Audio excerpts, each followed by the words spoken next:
Our hearts and prayers are going to the family of Senator John McCain. Going to be a lot of activity over the next number of days, and we very much appreciate everything that Senator McCain has done for our country. Those are the very first public words spoken by President Trump about Senator John McCain since he passed away Saturday. Earlier today, this was the president's response when asked about McCain. Mr. President, any thoughts on John McCain? Mr. President, any thoughts on John McCain, sir? Right this way. Everyone's moving. Thanks, everybody. Let's go this way. Any thoughts on the legacy? Thank you. Mr. President, do you have any thoughts on John McCain? Do you have any thoughts at all about John McCain? Do you believe John McCain was a hero, sir? Nothing at all about John McCain. Okay. Thanks, Mike. Any action to the American Legion asking you to put a proclamation about John McCain? Why won't you say anything about John McCain? Make your way out. Wow. The American Legion and other veterans groups and lawmakers criticized the White House for raising the flag over the White House to full staff less than 48 hours after the senator's death. After a morning of public pushback, the flag was lowered to half staff again, and President Trump issued a statement that read in part, quote, "Despite our differences on policy and politics, I respect Senator John McCain's service to our country, and in his honor have signed a proclamation to fly the flag of the United States at half staff until the day of his interment."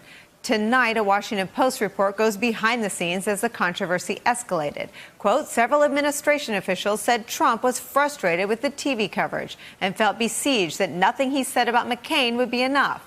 Trump also suggested to advisors that many of those speaking out on television were merely looking for reasons to attack him, and that some of the same people now praising McCain previously did not like the senator. Trump told advisors over the weekend that lavishing praise on McCain would not be genuine because he did not feel that way. Quote, everyone knows we don't like each other, the president said, according to one White House official who spoke with him.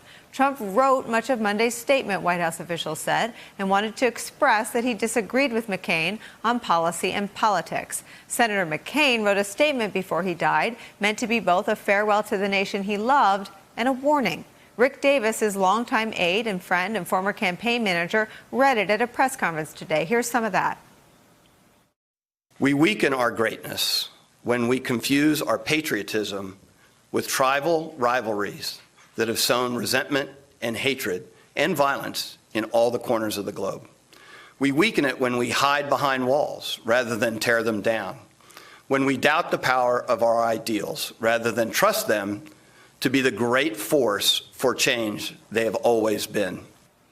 Back with us to talk about all of this is Robert Costa, and joining the conversation, Ashley Parker, Pulitzer Prize-winning White House reporter for The Washington Post, and Jill Colvin, White House reporter for The Associated Press. Jill, let me start with you. You were in many of those pool sprays today, and you saw the president, arms crossed, mumbling, thank you, barely making eye contact with Jonathan Karl or anybody else in the pool asking about John McCain. What was it that pushed him over the top? Was it this, as the Washington Post reports, the crush of cable news coverage? Or was it the revolt sort of on his own White House staff that finally got him to make this turn? Well, it seemed to be a combination of those factors. The president was just peppered with questions. 4 different opportunities this afternoon where the president was asked about John McCain. Do you have nothing else to say about him? Do you believe he is a hero? Why is that the only statement that you have to the nation? Referring to that tweet that he put out, his only public response up until this afternoon. You could feel the pressure mounting. You could sort of see in the president that he understood and he felt the tension in the room as we were all bombarding him with those questions. There's also been reporting that there were a number of staff members, from John Kelly, the chief of staff, to Sarah Huckabee Sanders, the communications or the press secretary, who are urging him, telling him that this is not a good look for you. The president was also seeing, as he turned on cable news channels, just endless criticism. You had that very powerful image, just an aerial shot of the White House, that flag on top of the White House residence with the flag up at full staff this morning. And then you had the Washington Monument in the background. You're looking at it right now with all of those flags at half staff. You had veterans groups that the president has claimed that he is such a champion of coming out and criticizing him. And at the end, he decided to do exactly what his aides had been urging him to do previously and put out that statement. Ashley Parker, color me deeply skeptical that anyone on the White House staff was offended on behalf of an American hero, because this was the same White House staff, Sarah Huckabee Sanders in particular, who took to the podium in the briefing room and defended Kelly Sadler when she said, well, John McCain will be dead soon. So I have a hard time believing that it was anything more than concern about Donald Trump's political standing that brought about the pressure on him. Am I getting that wrong? Your skepticism is absolutely fair. I will say one of the reasons, for instance, we know, as the Post reported, that, President Trump initially nixed putting out a statement calling Senator McCain a hero and praising his life and his military service, is because there were a number of people in that White House who were really sickened by the president's initial behavior. That said, a lot of their dismay and disagreement sort of took place in private or in anonymous quotes to reporters. And there is a difference in this White House between people often saying they don't like the behavior, they're personally disgusted, and then sort of taking the next step, that more crucial step, and taking an actual public stand. And we did not see that. We did see them ultimately through that combination of cable news coverage and the president getting peppered with questions and private pressure being applied, get the president to a public place. But again, no one resigned and no one in that White House stepped forward to say that they disagreed with the way this was handled initially. Robert Costa, what is the sort of ripple if Donald Trump again threw a boulder in the middle of a peaceful pond? What does the ripple look like in the GOP when John McCain in death was able to shame Donald Trump in life? Well, many Republicans were appalled by what they heard about the White House keeping that flag up, not at half staff.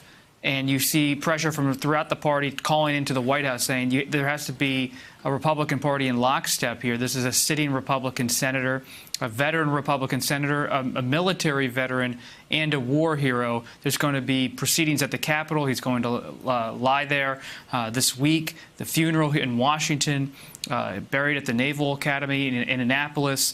All these factors have led the Republican Party, mostly privately, though, we should point that out, mostly privately, to reach out to this White House and say, change your mind. This is more than just a personal battle. Ashley, I spoke to a presidential ally and friend and outside advisor this morning, and I said, what's wrong with him? John McCain is on his way to heaven, had left everything on the field, if you will, left nothing unsaid. This is hurting Donald Trump. Why can't Donald Trump, be big for 5 minutes just to save himself? Did you get any insight in your reporting with White House officials as to why this sort of insistence on always biting his nose to spite his face? Part of it, again, was the president sort of saying, as he did, and we reported over the weekend, that people know that he and Senator McCain did not get along, did not like each other. And a small bit of that was sort of that authenticity people seem to like about him and staying true to himself and staying true to his feud. But the real reason or the core reason is that President Trump especially, he cannot stand not being the center of attention, the person who all the adulation is focused on. And again, even in this behavior, which was very politically bad for this White House, bad for this president, President Trump managed to do what he does best and what he enjoys most, which is to make it all about himself. Today was a day about mourning the late senator from Arizona. And while that did happen, at its core was President Trump and the controversies of his own making, and that is where he feels most comfortable. Jill Colvin, there are 6 days ahead of us of past presidents, Democratic presidents, Republican presidents, all coming together to honor the life and the legacy of John McCain. Any predictions about how Donald Trump will weather what will undoubtedly be a very difficult 6 days for him? I think Ashley hit it on the head there. This is a president who likes to be the center of attention. He was hosting the president of Kenya today, and he congratulated the president for having arrived on such a fabulous day, because it was the day that the president was announcing this sort of small-scale, confusing trade agreement with Mexico. It was a day when he was touting that the stock market was hitting a new high, and so this was a really fabulous time to be visiting the White House. Meanwhile, you have the rest of the nation in mourning. I think what you're likely to see is a series of split shots shots on your television screen of people across the country in Arizona, in the in Washington, honoring John McCain.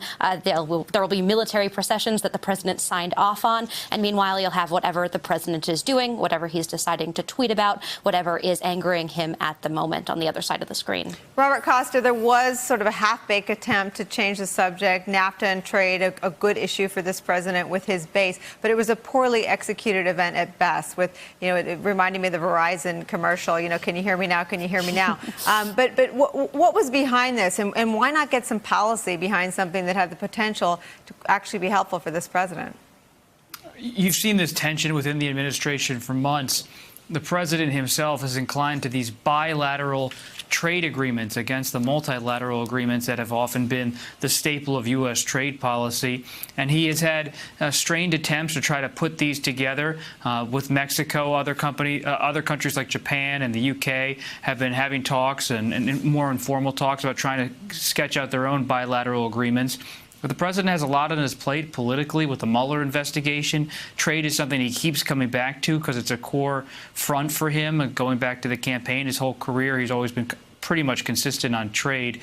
But cutting these bilateral deals is complicated, and Canada is watching, and there's not a lot of appetite in this whole region to get out of NAFTA, even if the president's offering a few things to Mexico. Hey there, I'm Chris Hayes from MSNBC. Thanks for watching MSNBC on YouTube. If you want to keep up to date with the videos we're putting out, you can click subscribe just below me, or click over on this list to see lots of other great videos.